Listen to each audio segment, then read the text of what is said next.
Imagine discovering your sister and fiancé are having an affair, with explicit proof, just hours before your million-follower live-streamed wedding.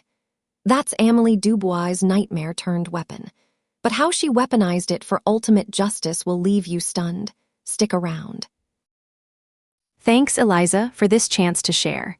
It's raw and real, but I'm owning it. After that betrayal, I found my voice and strength. Let's dive into how it all unfolded.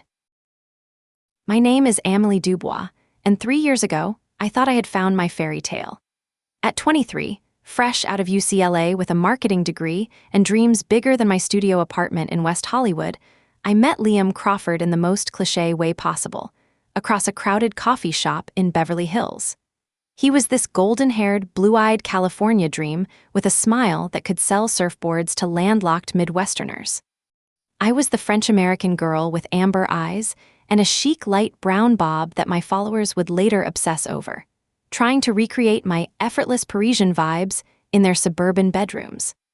What started as stolen glances over oat milk lattes became late-night conversations about building something bigger than ourselves. Liam had this infectious energy about social media. He could see the potential in every sunset, every shared meal, every quiet moment between us. Within 6 months, we weren't just Amélie and Liam anymore. We were Liam and Amélie, a brand that sold the dream of authentic love in an artificial world. Our Instagram account exploded. My French heritage mixed with his all-American charm created this perfect aspirational cocktail that people couldn't get enough of. I'd cook my grandmere's coq au vin in our tiny kitchen while he filmed, his commentary making even the most mundane moments feel cinematic. Our followers didn't just watch our lives, they invested in them. They bought the preset filters we used to make California sunsets look impossibly golden. They purchased the vintage-inspired dinnerware we ate from during our Sunday suppers. They believed in us the way people believe in romance novels, desperately wanting the fantasy to be real. By our second anniversary, we had hit 1 million followers. Brands were throwing money at us. Liam quit his job at a tech startup, and I left my position at a boutique marketing firm. We were living the influencer dream, our love story monetized and packaged for mass consumption. The pressure was intoxicating and terrifying in equal measure. Every date had to be Instagram-worthy. Every fight had to be hidden. Every moment of our relationship existed under the microscope of a million strangers who had invested their hopes in our happiness. But here's the thing about performing love for an audience: sometimes you forget what the real thing feels like. The lines between Liam and Amélie the people and Liam and Amélie the brand became so blurred that I couldn't tell where the performance ended and reality began. When he proposed last Christmas morning, surrounded by perfectly arranged presents under a tree that took us 3 hours to style for the perfect shot, I said yes to both the man and the brand. The engagement announcement broke the internet. Our followers felt like they were part of something magical. Planning our wedding became the ultimate content creation project. Every decision was scrutinized, photographed, and shared. The dress fittings, the venue tour, the cake tastings, our audience was along for every moment. We chose Château Margaux, a stunning vineyard in Napa that looked like it had been transplanted directly from the French countryside. It was perfect for our brand, elegant, romantic, and photogenic enough to generate content for months. The total cost would reach nearly $200,000, split between the $80,000 venue fee, my $15,000 custom Vera Wang gown, and the $35,000 professional livestream setup that would broadcast our vows to the world. My sister Clay, 2 years older and infinitely more cynical about my little internet fame, agreed to be my maid-of-honor. She had her own following, smaller than ours, but devoted. Her content was edgier, more lifestyle and fashion-focused, with a sharp wit that could cut glass. Where I sold dreams, she sold attitude. Our followers loved the dynamic between us, the sweet French-American romantic and her sassy, no-nonsense sister. But as the wedding approached, I started noticing things.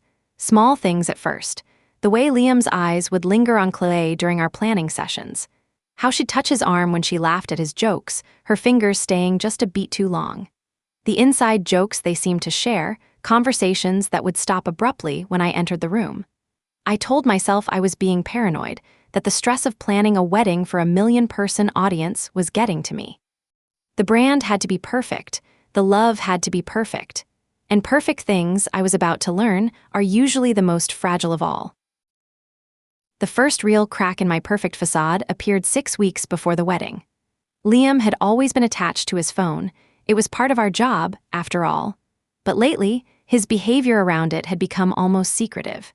He'd angle the screen away when notifications popped up, quickly swipe away messages before I could catch a glimpse, and take calls in the other room with hushed voices and closed doors. "Just work stuff," he'd say when I asked, but we worked together. Our brand was our business, and I was supposed to be his partner in everything. The excuse felt flimsy, but I was so deep in wedding planning mode that I pushed the doubt away. We had a cake tasting to film, centerpiece decisions to make, and a million followers expecting regular updates on our journey to the altar. Chloe, meanwhile, had become an increasingly complicated presence in our lives. As my maid of honor, she was supposed to be my support system, but her help felt more like sabotage wrapped in sisterly concern. During dress fittings, she'd make comments about how the gown made me look a little young, or suggest that maybe I should consider something more sophisticated. When we were choosing flowers, she'd wrinkle her nose at my selections and suggest alternatives that looked nothing like what Liam and I had envisioned. "Are you sure about the peonies, Amélie?" she'd ask, her voice carrying that particular tone of condescension she'd perfected since childhood. "They're so expected. Don't you want something that reflects your actual personality instead of what you think people want to see?" The comment stung because it hit too close to home. The line between who I was and who I performed being had become so blurred that sometimes I wasn't sure myself. But this was my wedding, not another content creation project. Or at least, I wanted it to be. 3 weeks before the wedding, during what was supposed to be a relaxed dinner at our apartment, Chloe accidentally knocked over a full glass of Cabernet Sauvignon onto my backup reception dress. The burgundy wine spread across the cream silk like blood across snow, and even as she apologized profusely, I caught something in her eyes that looked almost satisfied. "Oh my God, Amélie, I'm so sorry," she exclaimed, grabbing napkins and making a show of trying to blot the stain. "I'm such a klutz, but you know what? Maybe this is a sign. That dress was a little safe, don't you think? You could find something with more personality." I stared at the ruined dress, a vintage-inspired piece I'd fallen in love with the moment I saw it, and felt something cold settle in my stomach. This wasn't clumsiness. This was deliberate. But why would my own sister sabotage my wedding? Liam jumped up to help, and I watched as he and Chloe worked together to clean up the mess, their heads bent close, their movements synchronized in a way that felt too natural, too practiced. When Chloe's hand brushed his as they reached for the same napkin, neither of them pulled away immediately. The touch lingered just long enough to send a chill down my spine. That night after Chloe left and Liam was in the shower, I found myself staring at my reflection in our bedroom mirror. My amber eyes, which Liam used to say reminded him of honey in sunlight, looked tired and uncertain. My light brown bob, always perfectly styled for our content, felt like a costume I couldn't take off. Who was I underneath all this performance? And more importantly, who was the man I was about to marry? The doubts I'd been suppressing began to surface like air bubbles in champagne. The way Liam had been guarding his phone. The inside jokes between him and Chloe. The feeling that I was somehow on the outside of my own relationship, watching my fiancé and my sister share something I wasn't part of. I started paying closer attention. During our weekly planning meetings, I noticed how Liam's eyes would find Chloe across the room, how they'd share glances over my head when they thought I wasn't looking.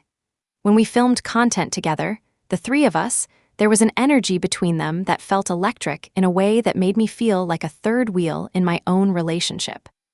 But every time I tried to bring it up, I sounded paranoid, even to myself. "Are you and Chloe spending a lot of time together?" I asked Liam one evening as we edited photos from our latest sponsored post. He looked up from his laptop, his expression innocent and slightly confused. "Not really. I mean, she's your maid of honor, so we're coordinating some surprise stuff for the wedding. You know how she is, she wants everything to be perfect for you." The answer was reasonable, logical, but it didn't explain the way my stomach twisted every time I saw them together, or the feeling that I was being carefully managed, kept at arm's length from something important happening in my own life. 2 weeks before the wedding, I found a receipt in Liam's jacket pocket for an expensive bottle of wine. The same vintage that Chloe had posted about on her Instagram story the night before, claiming it was a gift from a secret admirer. When I asked him about it, he said he'd bought it for his groomsmen as a thank you gift.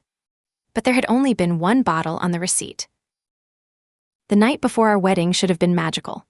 We'd planned it perfectly, a rehearsal dinner at a cozy restaurant in downtown Napa, followed by separate bachelor and bachelorette celebrations. Liam was staying at the hotel with his groomsmen, and I was in the bridal suite at Chateau Margaux with my bridesmaids, including Chloe. It was supposed to be our last night as an unmarried couple, a moment of anticipation before the biggest day of our lives. But I couldn't sleep. At 2 a.m., while my bridesmaids were passed out from too much champagne and pre-wedding excitement, I found myself wide awake, staring at the ceiling and running through tomorrow's timeline for the 100th time. The live stream would start at 3 p.m., giving our followers 3 hours of behind-the-scenes content before the 6 p.m. ceremony. The photographer would be capturing every moment, and our videographer was creating a cinematic piece that would become the cornerstone of our brand for years to come. I'd rewritten my vows so many times that the paper was soft from handling, each word carefully chosen to be both authentic and aspirational. I wanted to tell Liam how he'd changed my life, how he'd shown me that love could be both real and beautiful enough to share with the world. I wanted our million followers to feel the truth of what we had together. Liam's iPad was on the desk across the room, and I remembered he'd mentioned updating our shared wedding timeline one more time. As his business partner and fiancé, I had access to all our accounts and devices. Transparency was part of our brand strategy, and we'd shared passwords for everything from social media accounts to cloud storage since the beginning of our relationship. I figured I'd double-check the schedule and maybe finalize the seating chart that had been giving us trouble for weeks. The screen lit up as soon as I touched it, and that's when I saw the notification banner at the top. A new message from Chloe, sent just 20 minutes ago. My finger hovered over it for a moment. I told myself I was just checking to make sure there weren't any last-minute emergencies with the wedding preparations. I tapped the message. What I saw made my blood turn to ice water in my veins. It wasn't a text, it was a video.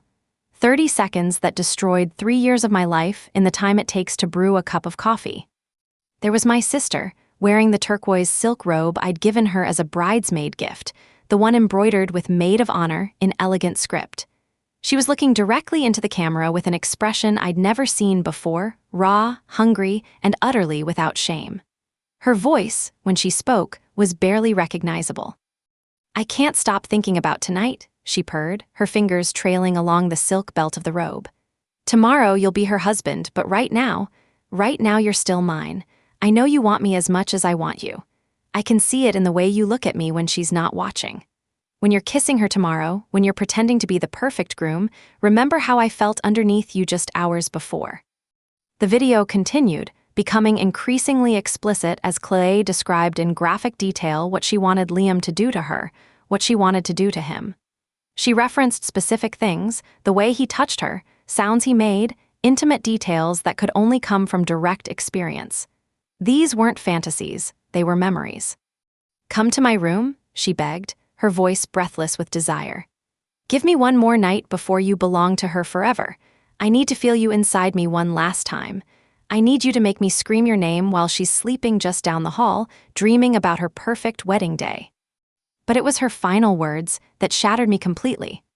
"Think of me tomorrow when you're saying your vows. Think of me when you're kissing her. Think of me when you're inside her on your wedding night, because we both know you'll be wishing it was me. You always do.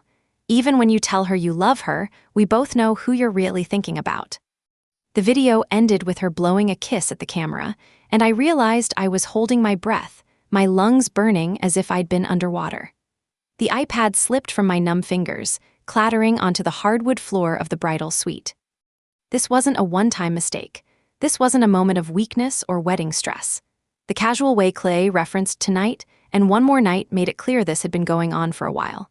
My sister and my fiancé had been having an affair, and they were planning to continue it even after I became Liam's wife. The video was timestamped 1:47 a.m., less than half an hour ago. They had been together tonight, hours before my wedding, while I lay in bed thinking about our future. I sat there in my silk pajamas, surrounded by the detritus of wedding preparation, makeup cases and curling irons, garment bags and jewelry boxes, and felt my entire world collapse. Every moment of doubt I'd pushed away came rushing back with crystalline clarity. The secret phone calls, the inside jokes, the way they moved around each other like dancers who'd been practicing the same routine for months. But as the initial shock began to fade, something else took its place. Not heartbreak, that would come later. Not rage, though that was simmering underneath. What I felt was a cold, calculating clarity that scared me with its intensity.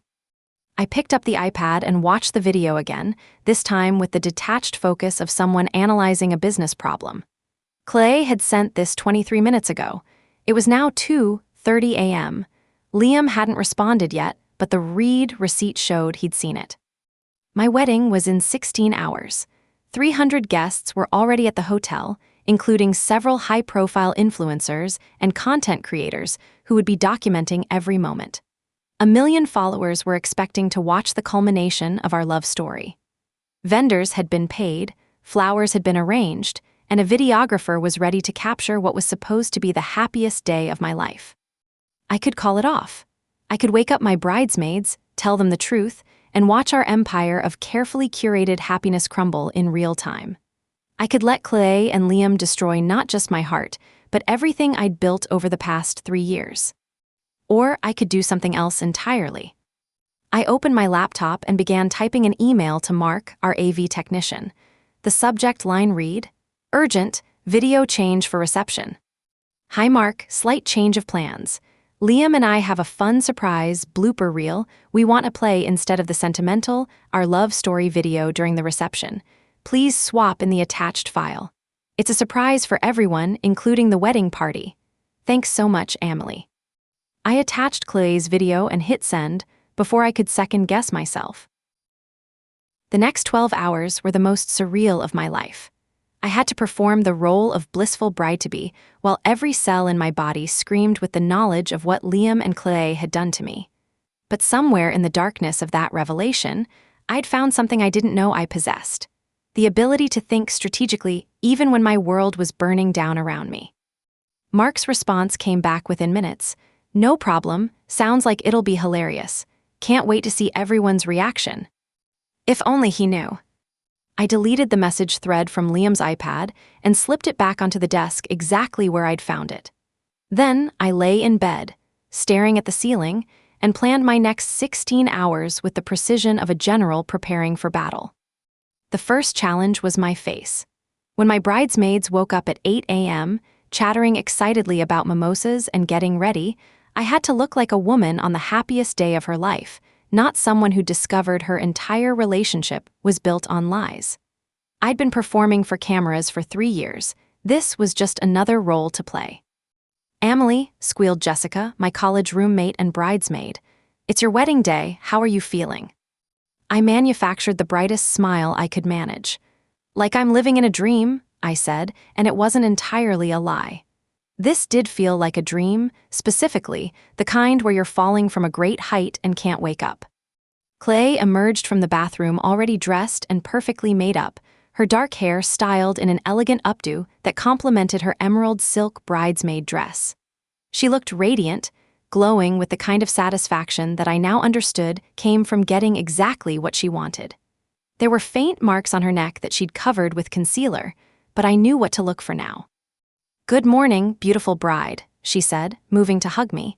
"Are you ready for the best day of your life?" The embrace felt like being hugged by a snake. I could smell her perfume, the same expensive scent she'd been wearing in the video, and had to fight the urge to pull away immediately. Instead, I hugged her back, letting my fingers dig just slightly into her shoulders. "I couldn't be more ready," I said, looking directly into her eyes. "Today is going to be absolutely perfect. Everything is going to be exactly as it should be." Something flickered across her face, uncertainty, maybe, or the faintest hint of guilt. But it was gone so quickly I might have imagined it. The morning proceeded like a carefully choreographed dance. Hair and makeup artists transformed us into our camera-ready selves while our followers watched through Instagram stories and behind-the-scenes content. I smiled and laughed at all the right moments, shared excited glances with the camera, and played the part of the ecstatic bride with an Oscar-worthy performance. But underneath the performance, I was calculating. The ceremony would begin at 6 p.m. with cocktail hour following immediately. Dinner would be served at 8 p.m., and the reception would start at 9:30 p.m. The love story video, now Clay's betrayal video, was scheduled to play at 10:15 p.m., right after the toasts but before the dancing began. By then, our live stream audience would be at its peak, and every single wedding guest would be seated with full attention on the screens. The timing was perfect. The venue had multiple large screens positioned throughout the reception space, ensuring that no one would miss the show. The professional sound system would carry every word of Clay's explicit confessions to every corner of the room. Liam arrived at the venue at 4 p.m. for our first look photos, and seeing him walk toward me in his perfectly tailored black tuxedo almost broke my resolve. He looked like the man I'd fallen in love with 3 years ago, the one who'd promised me authenticity in a world of fake everything. His blue eyes lit up when he saw me in my wedding dress, a stunning Vera Wang creation with hand-sewn pearls and French lace that had cost more than most people's cars. "Amélie," he breathed, taking my hands. "You look absolutely stunning. I can't believe I get to marry you today." I smiled up at him, noting how easily the lies rolled off his tongue. "I love you," I said, meaning it and hating myself for still meaning it despite everything. "I love you too," he replied, and I wondered if he was thinking about Chloe when he said it. I wondered if he could still smell her perfume on his skin, if he could still taste her kiss from just hours before. The ceremony itself passed in a blur of carefully orchestrated moments. 300 guests filled the vineyard's ceremony space, including several A-list influencers, lifestyle bloggers, and content creators who would be documenting every moment for their own followers. Our live stream counter ticked steadily upward as followers tuned in from around the world, 500,000 viewers and climbing. I walked down the aisle to Pachelbel's cannon, my arm linked with my father's, my eyes fixed on Liam waiting at the altar. Chloe stood to his left in her emerald dress, holding my bouquet and beaming at the cameras. As I took my place opposite Liam, Chloe leaned over and whispered, "Smile, bitch, we're live." She thought she was being supportive, reminding me that over 1 million people were watching our every move. She had no idea she was reminding me exactly why what I was about to do was so perfect. I recited my vows with a steady voice, every word about trust and partnership, and forever feeling like broken glass in my mouth. "Liam," I said, looking directly into his eyes, "you've shown me what it means to build something beautiful with someone you trust completely. You've taught me that love means being transparent, honest, and faithful to each other and to our dreams." Liam's vows were beautiful and heartfelt, full of promises about building a life together and always being honest with each other. "Amélie," he said, his voice thick with emotion, "I promise to love you, honor you, and be faithful to you for all the days of my life. You're my best friend, my partner, my everything." The irony was almost too much to bear. The livestream viewer count had reached 1.1 million. When the officiant pronounced us husband and wife, Liam kissed me with what felt like genuine emotion.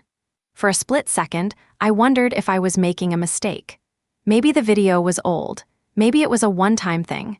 Maybe I was about to destroy something that could still be saved. Then I saw Chloe over Liam's shoulder, and the satisfied smirk on her face told me everything I needed to know. She wasn't feeling guilty or conflicted.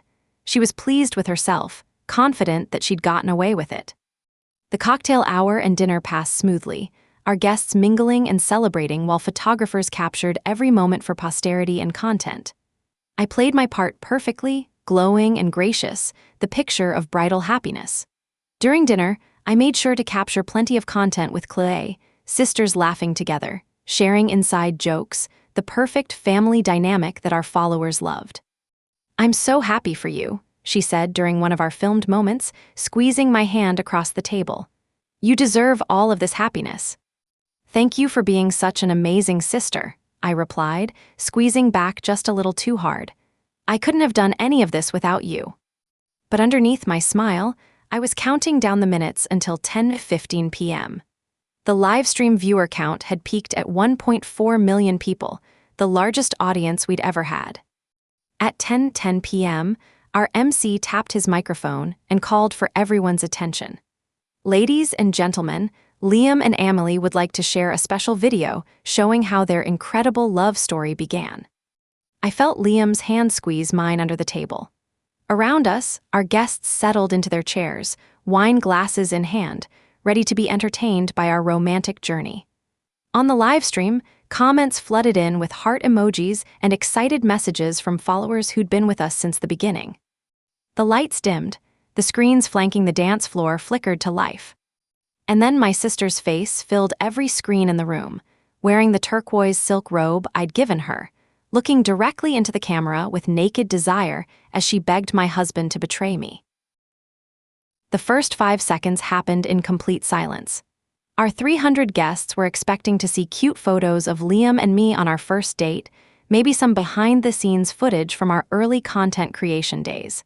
Instead, they were watching my sister in a silk robe, her voice dripping with seduction as she spoke directly to my husband. I felt the exact moment when comprehension hit the room. It started as a collective intake of breath, a subtle shift in the atmosphere like the pressure drop before a storm. Then came the gasps, sharp and scattered throughout the reception space, as guests realized what they were seeing wasn't a romantic montage, but something far more explosive. Liam's hand, which had been holding mine under the table, went completely rigid. I turned to look at him and watched the color drain from his face as he stared at the screen in absolute horror. His mouth opened and closed like a fish gasping for air, no sound emerging. When Clay's voice filled the room saying, "I can't stop thinking about tonight," he actually flinched as if he'd been physically struck. Clay, seated at the head table just 3 chairs away from me, had gone statue, still. The confident smirk she'd been wearing all day had frozen on her face, slowly morphing into an expression of pure panic as she watched her own voice fill the reception space with graphic descriptions of what she wanted to do with my husband. On the screens, the video continued its devastating 30-second runtime. Clay's recorded self was describing in explicit detail how she wanted Liam to touch her, how she'd been thinking about him while lying in bed, how she couldn't wait for one more night before he became my husband forever. The audio was crystal clear thanks to Mark's professional sound system. Every word, every breathy sigh, every graphic request was audible to every person in the room. My mother's hand flew to her mouth, her wedding guest's smile crumbling into shock. Liam's parents, seated at the family table, looked like they were watching a car accident in slow motion. Around the room, phones came out as guests began recording, the influencer instinct to capture dramatic moments overriding social convention. The distinctive sound of iPhone cameras clicking filled the air like digital applause. But it was the live stream that made this moment truly nuclear. Our viewer count had climbed to 1.4 million people, all of whom were now witnessing the complete destruction of Liam and Amélie in real time. The comment section exploded into chaos. "Oh my god, what is happening? Is this real? The sister though skull. Amélie girl run. This is the best wedding content ever. Someone screen record this. Clay exposed, WDDNGDRMA." The video reached its climax with Clay blowing a kiss at the camera and purring, "Think of me tomorrow when you're saying your vows," and then the screen went black. The silence that followed was deafening, 300 people holding their breath, waiting to see what would happen next. I stood up slowly, my white silk gown rustling in the absolute quiet. Every eye in the room turned to me, and I could feel the weight of 1.4 million online viewers watching through their screens. This was the moment I'd been building toward for 12 hours, the culmination of the most devastating day of my life. I picked up my champagne flute with a steady hand and walked to the microphone stand. The click of my heels on the hardwood floor was the only sound in the entire space. Behind me, I could hear someone whispering urgently. I think it was Liam trying to say my name, but I didn't turn around. "Good evening, everyone," I said, my voice carrying clearly through the speakers. "Thank you all for being here to celebrate what I thought was going to be the happiest day of my life." I turned to look directly at Liam and Clay, both of whom looked like they wanted to disappear into the floor. Liam had gone completely pale, his blue eyes wide with a combination of guilt and terror. Chloe was gripping the edge of the table so hard her knuckles had gone white, her carefully applied makeup starting to smudge as tears formed in her eyes. "I'd like to propose a toast," I continued, raising my champagne flute. "To my husband, Liam, and to my maid-of-honor, my sister Chloe. It seems our love story video got mixed up with their blooper reel from last night." The words hung in the air like smoke from an explosion. Around the room, I could see guests pulling out their phones, some live-streaming to their own followers, others texting frantically. The livestream viewer count had climbed to 1.6 million. We were trending on every platform simultaneously. "You know," I said, my voice conversational, almost casual, "our brand has always been about authenticity. About showing people that real love exists, that it's possible to build something beautiful and honest in a world full of fake everything. So I thought it was important to share their real story with all of you. Because authenticity matters, doesn't it?" I took a sip of champagne, letting the moment stretch. In the silence, I could hear someone crying. I think it was Liam's mother. The livestream comments were moving so fast they were just a blur of emojis and capital letters. Their careers as influencers, built on lies and betrayal, are over as of this moment, I continued, looking directly at Chloe. Her career was over in 30 seconds. This marriage is over before it even began. And this brand, our brand, dies tonight with the truth. I paused, watching as phones around the room captured every angle of this moment. To everyone watching at home, and I see we have 1.6 million of you now, this is what real authenticity looks like. This is what happens when you choose truth over performance, when you refuse to protect people from the consequences of their own actions. I set the microphone back in its stand and turned to face my sister. She was staring at me with a mixture of horror and something that might have been admiration, as if she was seeing me clearly for the first time in years. "Chloe," I said, my voice carrying without amplification in the dead silence of the room. "You wanted my life so badly that you were willing to destroy it to get a piece of it. You mocked my performed personality behind my back while performing your own version of sisterly support. Congratulations, you can have all of it." I looked at Liam next, this man I'd loved and trusted and built a future with. "And Liam," I said softly, "I hope she was worth it. I hope every moment you had with her was worth throwing away everything we built together. I hope when you were inside her last night, just hours before our wedding, it felt like the victory you thought it was." Then I did something that felt more liberating than anything I'd ever done in my life. I took off my wedding ring, the ring we'd chosen together, the ring that had been featured in countless Instagram posts and YouTube videos, and set it on the head table between them. "Consider this my wedding gift to both of you," I said. "The truth, and to everyone else here and watching online, if you've ever been betrayed by someone you trusted, if you've ever been gaslit or manipulated or made to feel crazy for trusting your instincts, this is for you. You deserve better. We all deserve better." The room erupted. Guests began talking all at once, a cacophony of shock and excitement and scandal. Phones flashed as people captured every angle of the aftermath. Someone was live streaming to TikTok, someone else was posting to Twitter. Within minutes, #Amélie Wedding was trending worldwide, climbing faster than any hashtag in social media history. But I was already walking away, my white silk gown trailing behind me as I moved through the chaos toward the exit. I didn't look back at the destruction I'd left in my wake. I didn't need to. I could hear it in the voices behind me, see it in the glow of phone screens, capturing every moment of the fallout. As I reached the door of the reception venue, I heard Chloe's voice calling my name, high and desperate. I paused for just a moment, my hand on the door handle, and turned back to look at her one last time. She was standing at the head table, mascara streaking down her cheeks, her emerald dress wrinkled from gripping the fabric in panic.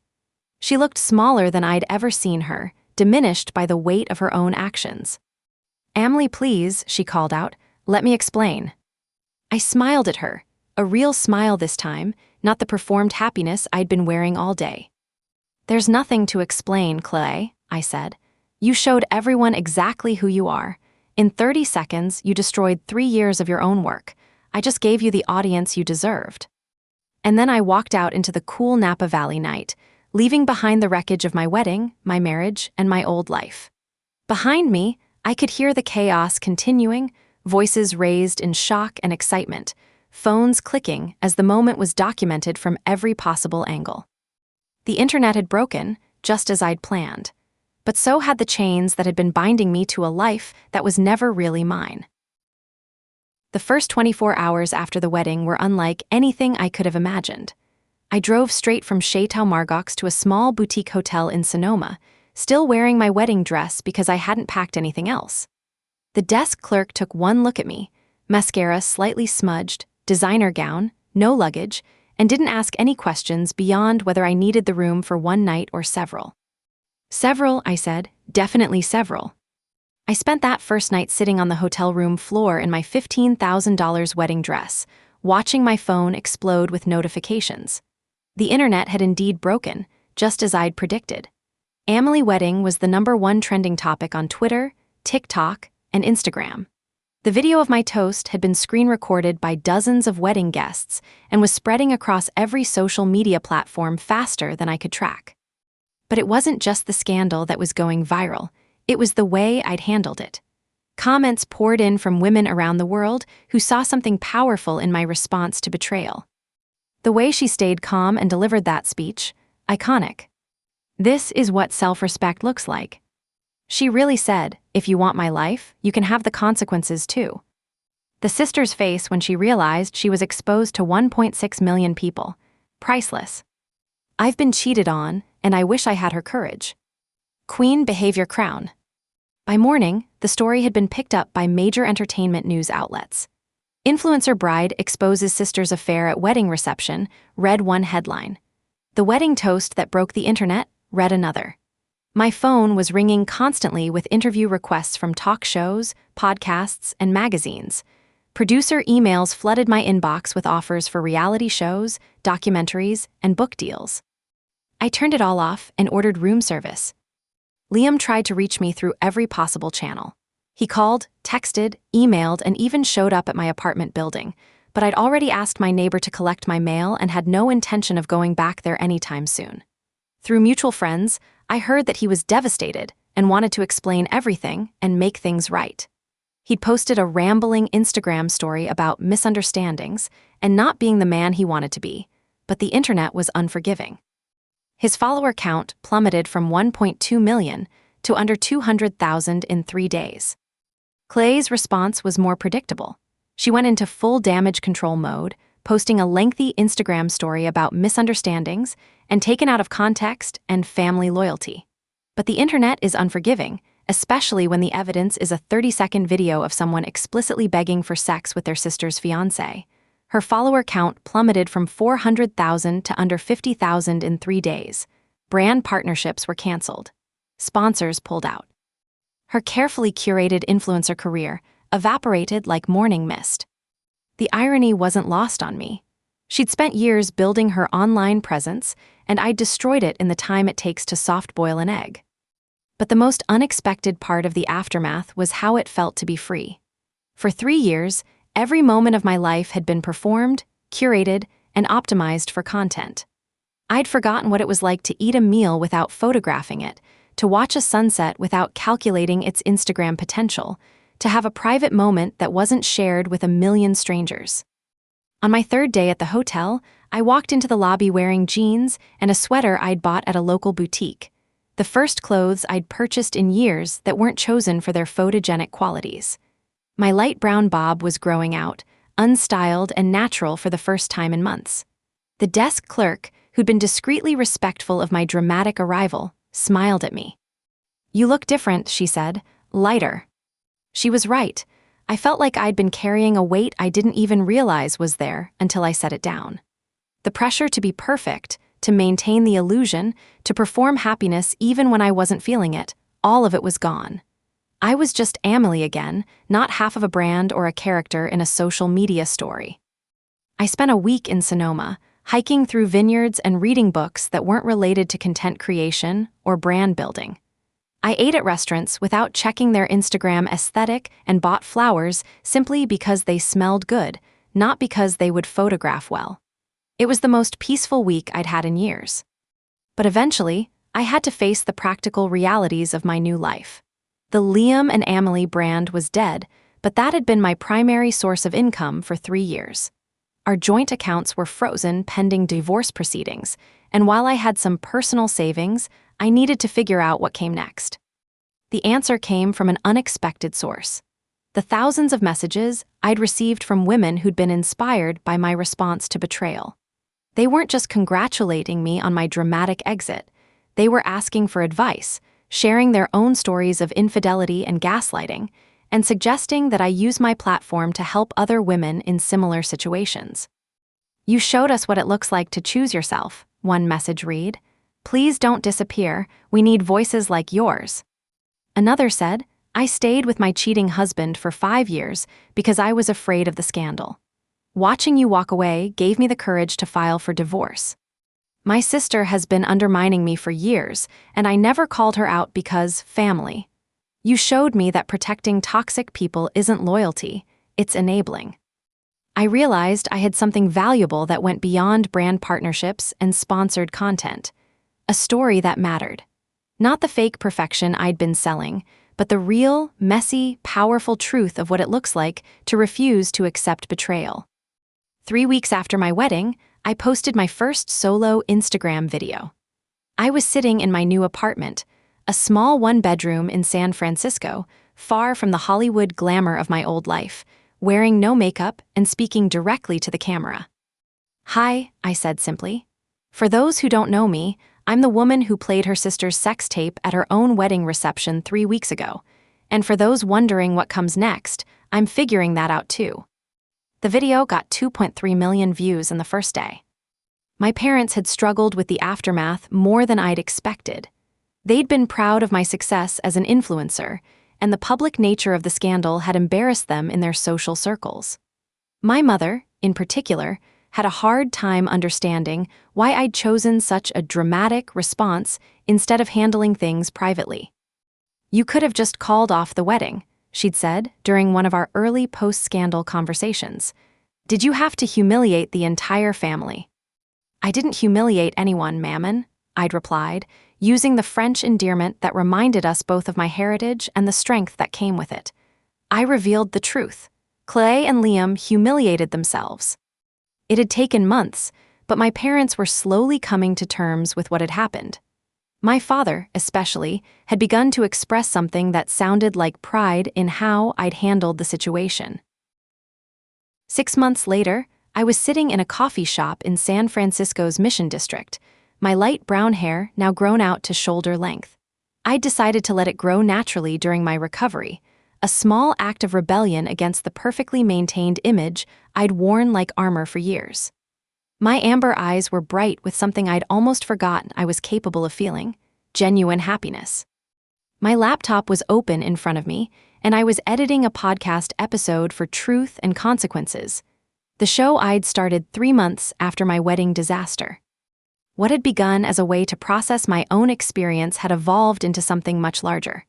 The podcast featured conversations with women who'd faced betrayal in all its forms: infidelity, financial deception, emotional manipulation, and had found ways to reclaim their power. My story wasn't unique, it turned out. It was just more public than most. The episode I was working on featured Sarah, a woman whose best friend had been secretly sabotaging her job applications while pretending to help with her career. Like me, Sarah had discovered the betrayal through digital evidence, screenshots her friend had accidentally sent to the wrong group chat. Like me, she'd chosen exposure over confrontation, forwarding the screenshots to their entire professional network with a simple message: "I thought you should know who you're really dealing with." These stories of strategic justice resonated with listeners in a way that surprised me. We weren't advocating for revenge, exactly, but for the kind of truth-telling that forces people to face the consequences of their actions. In a world where bad behavior was often swept under the rug in the name of keeping the peace, there was something powerful about women who refused to protect people from their own choices. The podcast had grown to over 800,000 subscribers, and I'd been invited to speak at conferences about digital privacy, emotional manipulation, and the courage to choose yourself over social expectations. It wasn't the kind of fame I'd had before. There were no brand partnerships or lifestyle content, but it felt real in a way that Liam and Amélie Never had. My phone buzzed with a text from my lawyer. Divorce finalized. Papers filed. You're officially free. I stared at the message for a moment, waiting to feel something dramatic: relief, sadness, closure. Instead, I just felt like myself. The legal end of my marriage was a formality. The real ending had happened 6 months ago in front of 1.6 million witnesses. I'd heard through mutual friends that Liam had moved back to his hometown in Oregon and was working at his father's real estate company. He tried to rebuild his online presence, but the internet has a long memory, and wedding scandal Groom isn't exactly a marketable personal brand. His attempts at comeback content, earnest videos about learning from mistakes and becoming a better man, felt hollow and performative. His follower count had never recovered, and neither had his reputation. Clay had taken a different approach. She'd leaned into the controversy, rebranding herself as someone who tells the truth about influencer culture and exposes the lies behind perfect social media lives. The irony was staggering. She was now making money off the same scandal that had destroyed her original career. Her new follower count was smaller but more engaged, drawn to her authentic content about the dark side of social media fame.